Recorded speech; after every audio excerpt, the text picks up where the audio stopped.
NEET 2013 का ये बहुत ही माइंड ब्लोइंग क्वेश्चन है।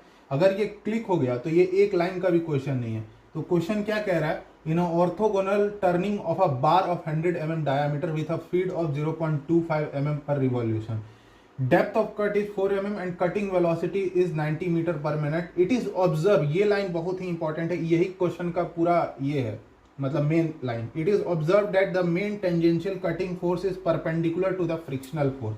अब जैसे ही ये चीज आया तो मेरे को स्ट्राइक कर जाना चाहिए कि इसमें जो cutting force, thrust force, normal force और फ्रिक्शनल फोर्स का जो फोर्स पॉलीगन बनता है जो मर्चेंट सर्कल में, वो या तो एक स्क्वायर बनेगा या एक रेक्टेंगल बनेगा। कैसे इसको कहा जाए, देखो ये तो हमें पता है कि कटिंग फोर्स और थ्रस्ट फोर्स ये एक्स एक्सिस और वाई एक्सिस मतलब हॉरिजॉन्टल और वर्टिकल लगता है। अब कह रहा है कि जो tangential cutting force is perpendicular to the frictional force.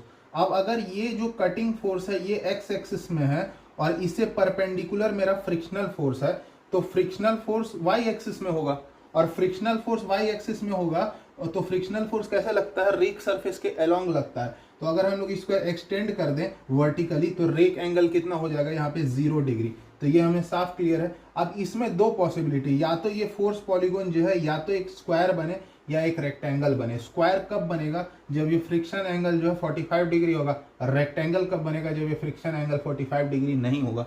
तो या तो ये स्क्वायर बन सकता है, किस कौन कौन सा force, cutting force, thrust force, frictional force और नॉर्मल फोर्स का जो फोर्स पॉलीगोन है मर्चेंट सर्कल पे, वो स्क्वायर बनेगा या फिर रेक्टेंगल बनेगा जब ये चीज होता है, the tangential cutting force is perpendicular to the frictional force, ऐसा स्टेटमेंट दिया हो तो या तो ये स्क्वायर बनेगा। अब स्क्वायर कब बनेगा, जब बीटा 45 है। रेक्टेंगल कब बनेगा, जब ये फ्रिक्शन एंगल 45 नहीं है।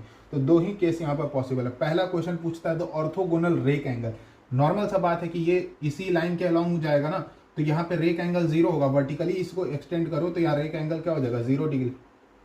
दूसरा चीज कि the normal force acting at the chip tool interface. देखो नॉर्मल फोर्स दोनों ही केस में, नॉर्मल फोर्स और कटिंग फोर्स पैरेलल है, इक्वल है, ठीक है, चाहे वो स्क्वायर बने चाहे रेक्टेंगल बने। और इसने दे दिया है कि टेंजेंशियल कटिंग फोर्स 1500 न्यूटन है, तो नॉर्मल फोर्स भी तो 1500 न्यूटन होगा। तो इस तरह से ये बिना पेन उठाए क्वेश्चन सॉल्व हो जाएगा। और इसलिए ये एप्टीट्यूड का क्वेश्चन था, मतलब अगर ये स्ट्राइक कर गया तो कुछ भी नहीं था इस क्वेश्चन में कि स्क्वायर बनेगा रेक्टेंगल बनेगा।